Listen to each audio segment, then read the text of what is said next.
We all know how annoying it is when you're partway through a task and you suddenly run out of your usage for that session.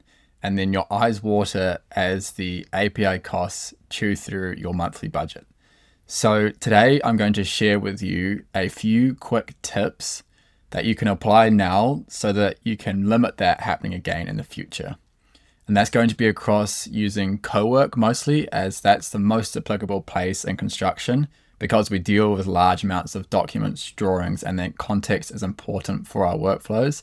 And the second is then how you can use timing to your advantage to make the most of the session that you're in. So first things first is a really simple way to go much further with Cowork is to do something like our project indexer skill within inside our community contract OS. So as I'm showing you this, there's a link down in the description where you can go and download the skill and run it for yourself. And now I'll jump into what it actually does. So when Claude is working within Cowork, it has access to your entire folder. And what that generally means for construction is a ton of Word documents, Excel documents, PDFs, etc. And so when we're asking it questions, it's sort of randomly diving into different sections and having to look through these documents to review them. First things first, there's a lot there for it to have to go into look at to understand how it can use them in the workflow or answer your question. And secondly, things like Word documents and PDFs are not actually the most efficient way to get information to an LLM. They would much prefer a document type called a markdown file, which is just a text file that communicates essentially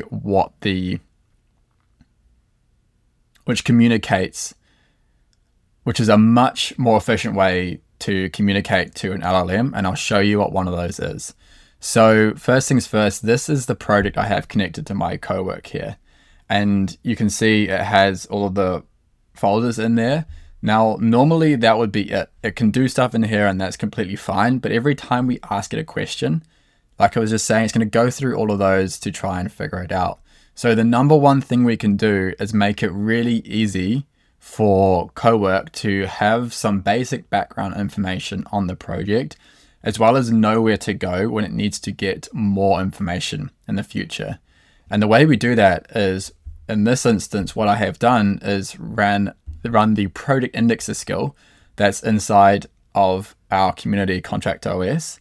And that goes through, and you can see in this case, I'd already indexed it. So I re-indexed it again to keep it up to date and creates the 0.ai context folder and a number of markdown files that Claude can reference every time very easily to not only give us better, more accurate answers, but to also load that context into every conversation we have going forward through the Claude.md, and also know where to go when it needs more information as well. So what does that actually look like? Well, you can see running it is very simple. It's / engage the skill. So for example, project indexer, just go / and I would hit that. You can see two because one's attached to a plugin, one is in my regular one. So that will run that, no worries at all. And what it produces is this folder here within our Cowork folder. So if we click into that, we can see we have what's called the Claude.md file, the file that Claude will read on every time we engage Cowork. So I'll show you what a text file actually looks like. Now, if we come through here and let's make this big, you can see it's pretty ugly to us, but it is awesome for Claude. And you can see it has a little summary about what the project is. It has what's in each of the files. What's in each of the folders, so it can go to that as in when it needs to. And then some notes for Claude about the project, maybe about how I like to interact with it and some other things that can be updated over time as well. And the important thing is we also have a project.md. So this is going to look just about as ugly, but this gives Claude a very easy way to understand what the project is about more broadly. So it can use that context going forward as when it needs to, again, dive deeper when it needs to as well. But you can see some of the core scope and that aspect is pulled through to here, and that makes it nice and easy for Claude to read. And The last thing is, and one of the main things for construction, is drawings are incredibly token heavy or usage heavy to run through each time, especially when we're using a vision model to go and look at them. So the best thing we can do is, and what the drawing analyzer skill does inside of our community, is essentially break out our PDF of drawings into a page by page split.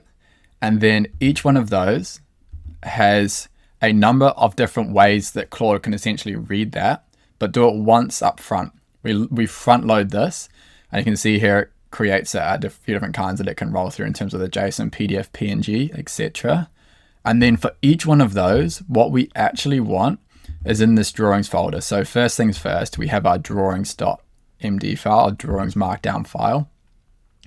Now this has the register of what's actually in the drawings itself and what's on each one. Again, it's like an index for Claude to be thinking, okay, I need to pull some context from the drawings. Let's consult this one. What page specifically do I need? In this case, I only have 3 sheets for this project, so it's very, very small. Then once it's done that, rather than going to the PDF itself, it can then check the markdown file for that specific drawing. So this is for one sheet of that drawing. Can then check in here and we can see this gives the full details about what is exactly on that drawing. Very simple in this case, just for an example, but this is an extremely efficient way to give Claude context that it can use to answer our questions. And then if we have a particular hard question that Claude can't figure out, then what it actually does is can go back and look at that exact sheet in the split and see if it can find the answer there. So that means that we're only loading the context that we need as and when we need it, and we're making it very easy for Claude to find that context initially.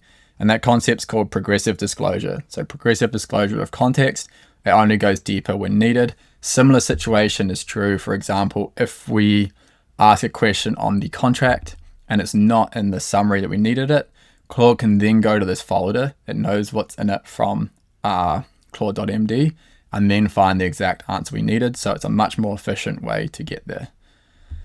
So that's the 80-20 of really setting up a Cowork folder to work in going forward.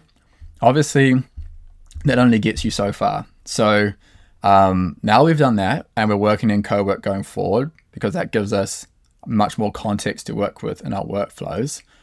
Another good trick or hack to go through is essentially to really optimize your session usage. So to do that, we go into our Claude side tab here.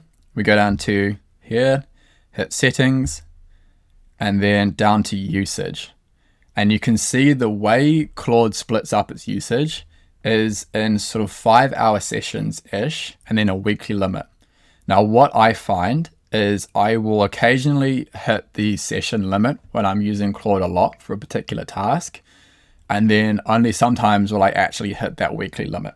And if I'm hitting the weekly limit often, and I'm doing these other activities before in terms of optimizing my Cowork and my sessions around the best practices, so I'm not unnecessarily using tokens, then I know I need to upgrade my account. But if it's just for one session, I don't need to upgrade my account. So things to think about when we're using to optimize sessions are about 5 hours long. The first things first is if we have a particularly token heavy task or usage task to be completed, then if we can either A, do that at the end of a session. So we may only have an hour left. Let's kick off that high usage task and go there. The second thing is if for whatever reason that's not suitable to do then, we can do it at the end of the day so that we don't actually need to use Claude going forward and run it that way. So that it's not, if we use up say 90% of our session limit in one run, then it's not going to affect us going forward. So for example, the drawing analyzer and project indexer front load a lot of this. So they do use some tokens. Now, a good way to do that is to run that at the end of the day, run at the end of the session. Very, very simple. The other thing, if you want to take it a step further, is run scheduled tasks for say 3 or 4 a.m. depending on when you get up. If you jump on Claude straight away, that means you start the day with a 2-hour session. So you can use it a ton there, and then it'll roll over again rather than starting the day with 5 hours and then running through that and then continuing. Again, it's just thinking about how you use Claude, when you use Claude, and then optimizing around that.